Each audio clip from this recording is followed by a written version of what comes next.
Hello everyone, my name is Jack and this is Homebrew Heroes, where I share with you all some homebrew content for the game, Dungeons & Dragons. Today, I'm going to talk about the Thievery Domain for Clerics.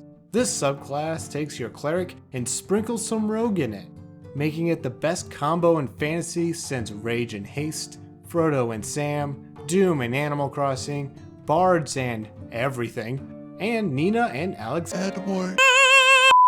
The link to the subclass can be found in the description below. With that said, I want to steal.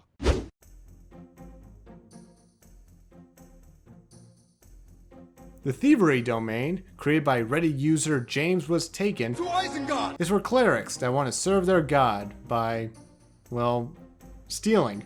But they're not just stealing golden jewels and ancient treasure, but they're also stealing holy knowledge, and sometimes other creatures' magic. And you're technically robbing your DM's chances at killing your party members. So I see this as a steal. Don't get too cocky there, sport. As a holy member in the Church of Stealing, you'll learn some new spells, such as Disguise Self, Invisibility, Haste, Arcane Eye, and Mislead. The first feature is called Acolyte of Thievery at level 1. You'll gain proficiency in Sleight of Hand and in Thieves' Tools right off the bat. You also gain a new cantrip made for this subclass called Filch. This divination cantrip lets you target a creature with one of 6 random effects based on a 1d6 roll. Since this is a simple cantrip, the effects aren't too extreme, but they can sure help you out in a pinch. Some of the effects include swapping places with your target, reducing the target's movement speed and increasing yours for 1 round, and silencing the target and being able to speak through them. You can roll additional dice as you level up, but you'll only be able to pick one of the dice rolls to use against the target. You also gain the Blessing of the Thief at level 1. As an action, you can grant a fellow creature advantage on their Sleight of Hand checks for 1 hour. Sleight of Hand checks can be used in a variety of ways, such as concealing an important item or dagger on your person, planting evidence on a creature, or pickpocketing random civilians for some extra coin. The Channel Divinity option at level 2 is called Steal Spell, and it's a doozy. As an action, you can attempt to steal the last spell cast from a creature that's within 5 feet of you, like a fireball.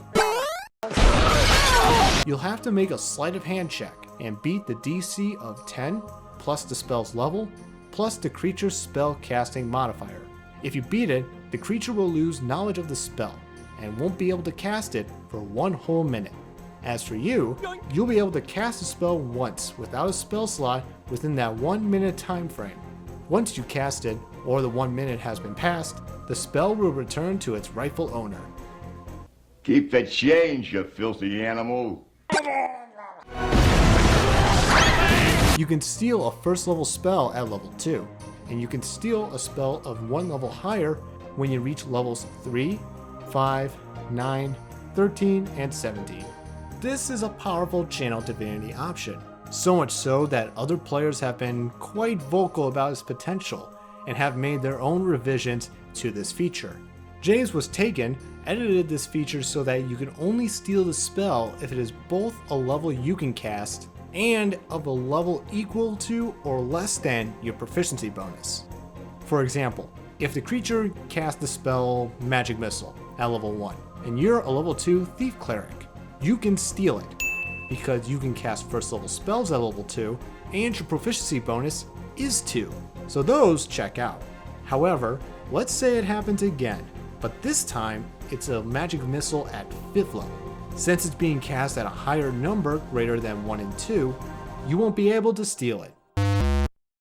Now you know why I call this feature a doozy! I like the idea of a cleric being able to steal spells and use them for the greater good, or evil. But I would go over this feature with your DM to see if this needs some balancing for your campaign. The next feature is your second Channel Divinity option, called Pick Creature. As an action, you can end a condition that's affecting a creature and store it in your lockpick. The condition will remain in your lockpick until your next long rest. While you have the condition, the next time a creature fails a spell save against the spell you cast on them, they'll suffer the condition stored on the lockpick, on top of the spell's effects. The creature can end the condition with a wisdom saving throw, and if it succeeds, the condition and the spell's effects will end. Since there's no roll needed to gain the condition in the first place, you could cheese this feature by giving a condition to a friend right after a long rest, capturing it, then using it at any time until your next long rest. Great for you, but probably not for your friend. That's a surprise tool that can help us later. At level 8, you'll gain your potent spellcasting. Whenever you deal damage with a cantrip, you may now add your wisdom modifier to the damage roll. As a heads up, if you are playing with the new variant class features for the cleric, you can switch this out with Blessed Strikes. Blessed Strikes lets you add 1d8 radiant damage to a spell or weapon attack damage roll, not just to cantrips. So if you want to play as a thief priest that uses weapons more than spells, or vice versa, then let your DM know what the best feature is for your playstyle. The final feature is Deathly Sacred Hands. What's that? His hands. Why are they missing? Well, I kind of cooked them up and ate them.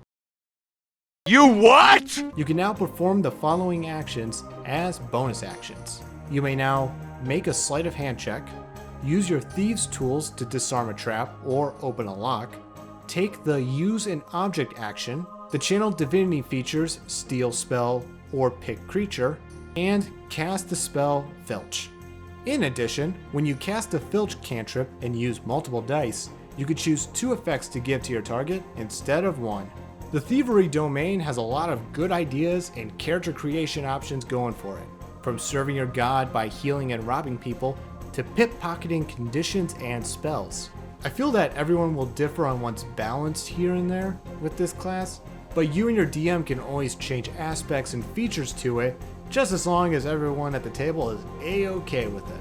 Come check this church out if you want to become a holy boy that loves to steal. And now you know how to play Thief Cleric. Amen. And with that, that was the Thievery Domain for Dungeons & Dragons. Let me know in the comments your thoughts of this subclass down below, and check out some of my other videos, like my video on the Unnamed Goose Patron, which rolls the rogue, the warlock, and a dastardly goose all into one. Thanks for watching, everyone. Be sure to like and subscribe for more homebrew content and other things handy.